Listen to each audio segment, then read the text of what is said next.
Good evening. You're watching Capital Market live on Channels Television. I'm Ladi Williams. Thank you for joining us. Let's look at what happened in the markets. We'll start with the European equities market, which closed higher across board on Friday, but sharply lower for the week as traders monitored issues such as global monetary policy, the Delta COVID variant, and China's tech crackdown. The German DAX was up 0.17% after a bigger than expected jump in producer prices, which saw a 1.9% increase month-on-month in July. France's CAC index rose by 0.31%, while the UK's FTSE 100 notched up by 0.27%. And over to Asia now. Markets in Asia Pacific were mostly in the red. Shares fell on Friday as China left its benchmark lending rate unchanged. The Nikkei 225 in Japan fell 0.98% as Japanese automakers' shares continue to see losses. Mainland Chinese stocks also closed lower as the Shanghai Composite declined 1.1% to 3,427.33 points. While Hong Kong's Hang Seng Index plunged 1.84% to close at 24,849.72 points. With Friday's losses leaving the index more than 20% lower from its mid-February high. Meanwhile, major U.S. stock averages rebounded on Friday but closed the week in red amid fears of the Federal Reserve pulling back its stimulus. The Dow was up 0.65%, S&P 500 added 0.81%, while by about 1.19%, with Nasdaq Composite moving up 0.7% lower. Fed officials are set to gather for their annual meeting next week. Market participants will be awaiting insights into the Fed's taper talks as many central bankers aim to move away from easy policy. And back home, the domestic stock market ended the second week of August in the red, down 0.1%, following a struggle between profit-taking and bargain hunting within the 5 trading sessions. The loss, which translates to about 20.45 billion naira, came amid sell pressure on 33 equities from 4 key sectors of equity listed on the NGX, particularly the consumer goods sector, which dipped by 6.31%. Performance on the activity chart of equities was also negative when compared to last week's trading, as a total of 866.54 million shares changed hands for 12.25 billion naira and over 17,200 deals against 1.61 billion shares worth 12.586 billion naira traded in over 18,600 transactions last week. However, market breadth for the week was positive, with 36 gainers led by Honey Flour and against 33 losers led by Mare, while trio of Honeywell, Transcorn Guarantee Trust Holdings Company were major contributors to total volume of shares transacted. And activities at the unlisted securities market also ended the week in the red as both the NASD OTC Security Index and market capitalization, the NSI, and the market closed with the decline of 1.25% and 1.25% respectively. Same time, NASD investors lose by 8.08 billion naira in value, which made the market capitalization to close at 639.77 billion naira this week. In contrast to 647.85 billion naira recorded on Friday, August 13th, as a result of negative movement in prices. There was a 23.67% decrease in the total value traded during the week as the market recorded a total of 201.72 billion naira against 264.29 billion naira recorded in the previous week. Let's cross over now to the fixed income markets, where trading in the secondary bonds market closed the week on a bullish note as investors sought to fill lost bids from Wednesday's bond auction. Its average yield declined by 17 basis points to 11.4%, while the average yield declined short, mid, and long segments following demand for March 2024, 2027, and 2036 bonds, respectively. At the Treasury bills market, activities was mixed, with the yield edging upward at the close of the week. The average benchmark yields for T-bills rose by 0.33% to 4.69%. Meanwhile, average benchmark yields for OMO bills fell at the close of trading this week as it declined by 22.24% week on week to close the week at 5.95%. Our CBN special bill ended flat at 5.66%.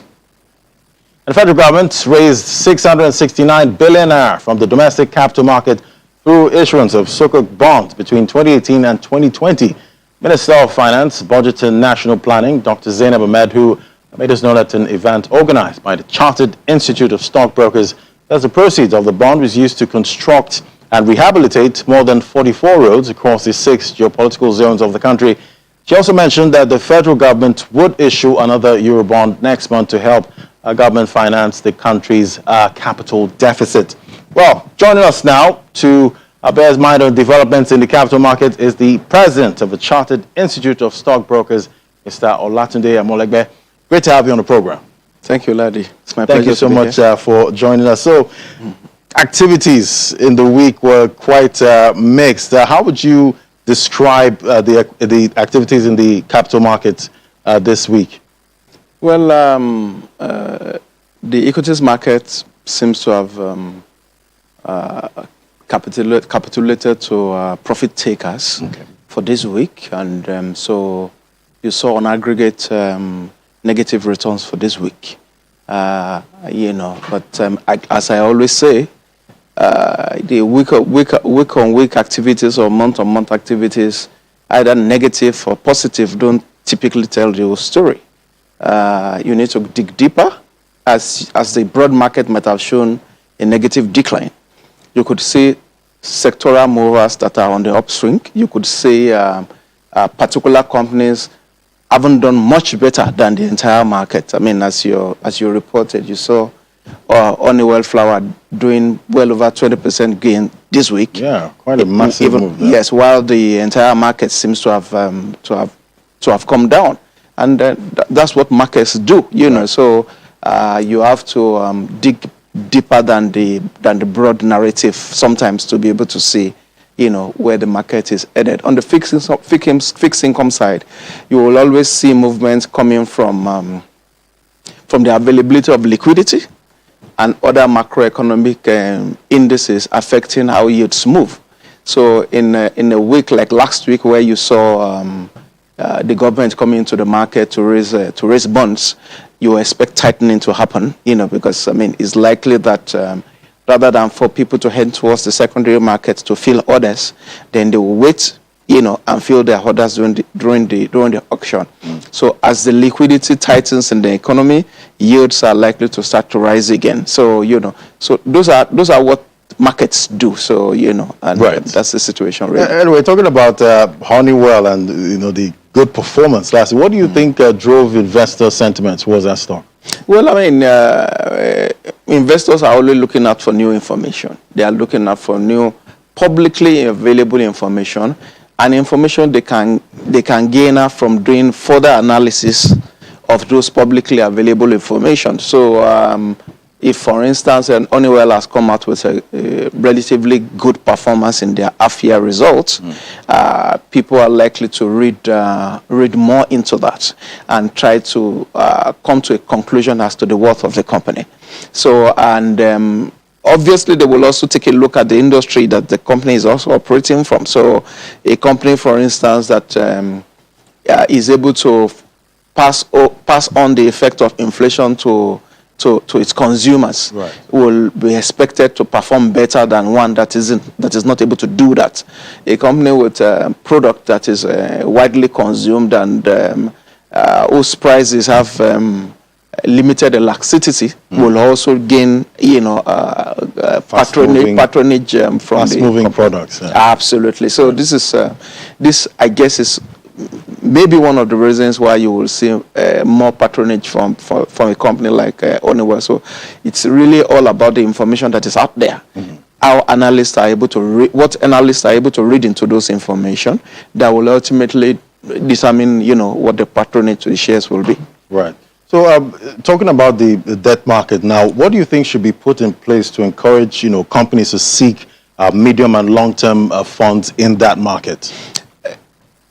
Companies will have to take a decision as to, firstly, what do they see as a prospect of the company?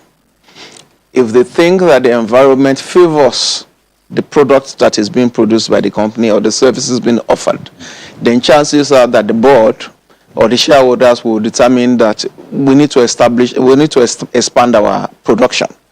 a decision, for instance, to increase production will mean additional capital will be needed. Now, what sort of capital do we need? Do we need long-term capital? Do we need short-term or medium-term capital? If the sort of capital we need to be able to expand production, for instance, is medium to long-term capital, then you also need to determine, is it risk capital we need or is it debt we need? All right, so if you need debt, obviously you head for the fixed income market. If it's risk capital you are looking at, then you will probably be consider the equities market. But I mean, again, the advisors of the company will now be able to tell them that, look, this is the best form of capital you need, and this is the best way by which you raise those capital. So if it is such that fixed income is the best form of capital, then that's where they will head right towards. So really, it is all about how the company it starts with how the company perceives the economy and the prospect of that company in the economy. If they feel that the prospect is bright, they will raise capital, and then what sort of capital will not be left to what they decide with the advisors, as the case may be. Okay. But by what means can the government, access funds from the market? And can you explain the advantages to both the government and the market? Okay. Of course, we've seen governments typically issuing bonds on a regular basis, either in form of FGN savings bonds to retail investors on the NSE, or in the form of the wholesale auction that they carry out on a monthly basis. So that is happening on a regular basis to fund all manners of either capital or recurrent expenditure. But we've also seen in the last 2-3 years where specific targeted financing is also being raised by government in the form of sukuks, in the form of green bonds and all. So I mean, the sukuks are targeted at specifically identified infrastructure. So the money is raised on the fixed income market and is used to finance those infrastructure. So those are the sort of financing means and ways by which the government can always come to raise funds from the capital market. Okay, so next week is quite an eventful week. We have the IMF SDR, yes, and FAC allocation, T-bills, primary market auction. How do you see all this shaping investor sentiment next week and the impact on the market? Well, the impact of a week that is going to witness so much activity like that is that you're likely to see more volatility in the market, especially the fixed income market. So for argument's sake, when the FAC hits the system, there will be more liquidity. So you are likely to see a situation where yields go up. But as the CBN, for instance, starts to issue treasury bills and other instruments, then liquidity is likely to tighten again as those liquidity finds their way into those various instruments. So you're likely to see more volatility than usual in a week like next week than what you've seen in the past. The SDR coming, the IMF SDR coming into the market, of course, will impact the foreign exchange market. Yeah. The foreign exchange market also have an impact on the fixed income market. So as that comes in, it also translates into price movements in that market. Right. All right, Mr. Amaloga, we'll continue this conversation after the break. We still have a lot to chat on. Do stay with us. This is Capital Market Live on Channels Television. We'll be back in a moment.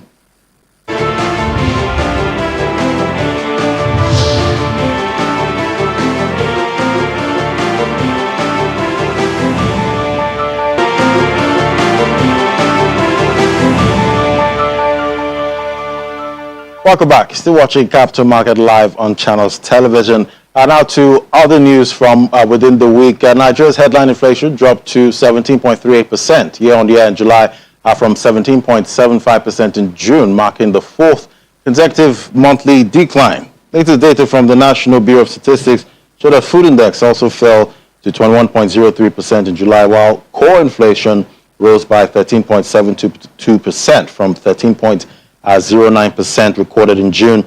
Same time, urban inflation rate declined to 18.01% in July from 18.35% recorded in June, while rural inflation rate decreased to 16.75%.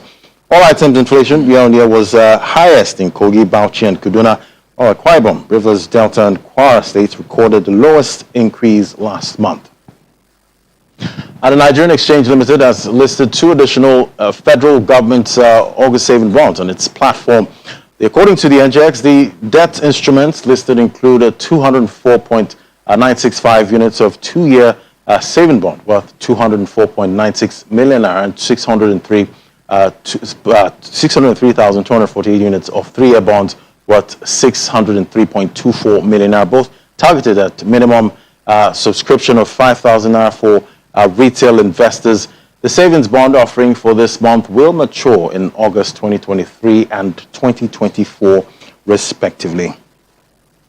And the FGN bonds market held its traders anticipated the results of the FGN bond primary market auction from Debt Management Office this week. At the monthly bond auction, the DMO offered 150 billion naira worth of February 2028, March 2036, and 2050 with stop rates of 11.60%, 12.75%, and 12.80%, respectively. Eventually, the DMO raised a total of around 260.09 billion naira, which is 173% of the total offered amount across the 3 tenors offered.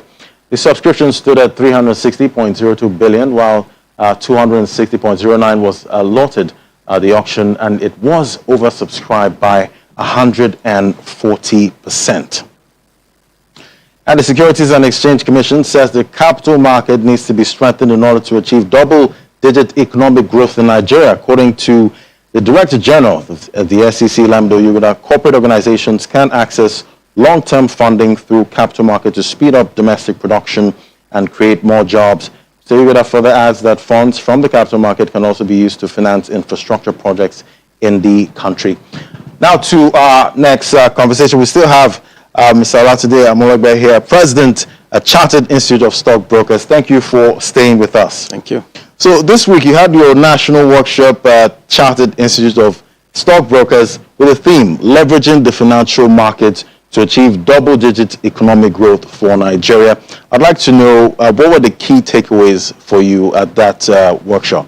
Thank you. For me, the key takeaway is the fact that, number one, the private sector and the public sector are engaged and focused on the need to grow the economy at a rate that is faster than where we are right now, for various reasons. One of which is the fact that, the unemployment level in the country is simply unsustainable. All right? And if you couple that with population growth, you see a very difficult situation coming ahead. So the need to have a faster growth rate means that you have to do things, or put in place policies that encourages production, encourages exports, encourages more revenue to be generated in the economy, a more stable economy that gives investors confidence to want to expand growth, to expand their business and employ more people. Right. Now, to do that, it goes beyond just government spending. Yes, spending on infrastructure and the likes will help. But putting in place the right policy, the right economic policy, will also help to drive investors' confidence and help to, enable us to see the sort of growth in manufacturing that will reduce unemployment, and put more people to work.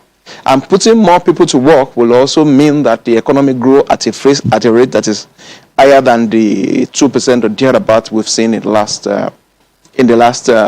few years. One of the discussants at the national workshop mentioned the fact that China was only able to take close to 800 million people out of poverty over a period of about 30 years because it was able to grow its economy at the rate of about 8% to 10%, on a year-by-year basis for that period. All right, and that way, it's able to, lift a lot of people out of poverty. So to be able to achieve such a situation in Nigeria, our growth rate needs to go to at least above 10% on a year-on-year basis for possibly the foreseeable future. Leaving it at the level it is simply not sustainable. Okay, so help us paint a picture now of the relationship between the capital market and economic growth. What kind of relationship exists between the two? Okay. The capital market is part of the financial markets, whose main function, by the way, is the channeling of of capital in an efficient manner, allocation of capital in an efficient manner, meaning that we want to ensure that capital goes to those sectors that delivers the best productivity, the best bang for the buck, if you will. All right, that is the primary function of the financial markets. So in order for us to see the sort of growth we are looking for, the sort of growth we are talking about, the financial market has to be encouraged with the right policies, with the right incentives to do its work in an efficient manner. All right, and so it will drive economic growth by ensuring that capital goes to the best sectors, the least wasteful sectors, and those sectors that that best represent who we are as a people, and that best gives us the best return in terms of the sort of matrices, the sort of indices we are looking for in terms of economic growth. So that is what that is the nexus between the capital market, and economic growth. Okay. All right. Looking at the three tiers of government now, how would you describe the patronage of these levels on the market? I would say it's been improving. Okay. I would say it's been improving at least at the federal government level. All right. We've seen the state government also accessing capital from the market sporadically. It's gone down, significantly. And now the local governments are totally, they simply don't even have a presence at the moment. This didn't used to be the case. The truth is that earlier it used to be that all sectors of the government used to access capital, from the capital market. And the truth is that all segments of government have needs. They need to provide infrastructure. Is not limited to only the federal government. All right, they need to build roads. They need to provide power. They need to provide a clean environment. Is not limited to the federal government. So what we would like to see is a return of all tiers of government to the market. You'll be surprised that an entity or a project like Sura Market, the popular Sura Market in Lagos, was delivered by the Etiosa local government via accessing capital from the capital market in the 80s. Interesting. So, and we have various governments that have good ideas, both at the local, state, and federal level, have good ideas of the sort of infrastructure they would like to deliver to their people, and we will encourage them to come to the market to access such capital. Okay, can we see some kind of collaboration with fintech and the capital market, moving forward? With fintech, we really as a country do not have much of a choice. Interestingly, the component of our GDP in Nigeria, you'll be surprised that close to 50% of it is actually made up of ICT and such technology. All right, but we need to do much more in that sector, because the truth of the matter is that if you look at the millennials, if you look at our young people, our young population, that's where they reside. They reside in that environment, that fintech environment. A young man told me that, look, anything that he cannot do on his phone, then it's not worth doing. Right. All right. So what we are saying is that if that is where they are, that is where we need to go. But that is where the future of the country lies. Yeah. That is where growth probably also lies. All right. So whatever needs to be done to ensure that we capture more of that economy needs to be encouraged by all. Because I'm looking for a time where I could just go on my phone, pick a stock in a Nigerian exchange, and just buy, or sell. Yes, I mean, and we are not even saying that should be limited to Nigerian stocks alone. We are saying any stocks anywhere in the world you want to buy, you should be able to do it on your phone. Right. And we are moving in that direction, I must say. You know, our regulators, our platforms are really actually pushing forward to take us there. We are nowhere near where we should be, but we are moving in that direction. You know, it's just that, you know, maybe there is a need for adjustment in some regulations that enables, you know, that encourages innovation, if you will. So a few things needs to be done to move us forward in that sector more than where we are at the moment. Will we see a Bitcoin ETF at some point, talking about cryptocurrencies? It could very well happen.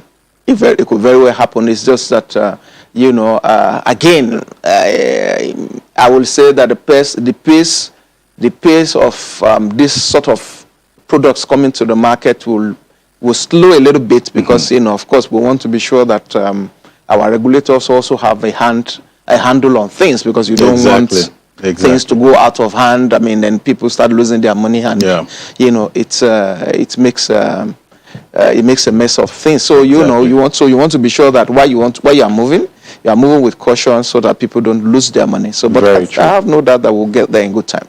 I'll be expecting that. Mr. Olatunde Abolegbe, President, Chartered Institute of Stockbrokers, thank you so much for your time on Capital Markets. It's my pleasure. Great to have you. It's a pleasure. All right, that's the show for today. Thank you so much for watching.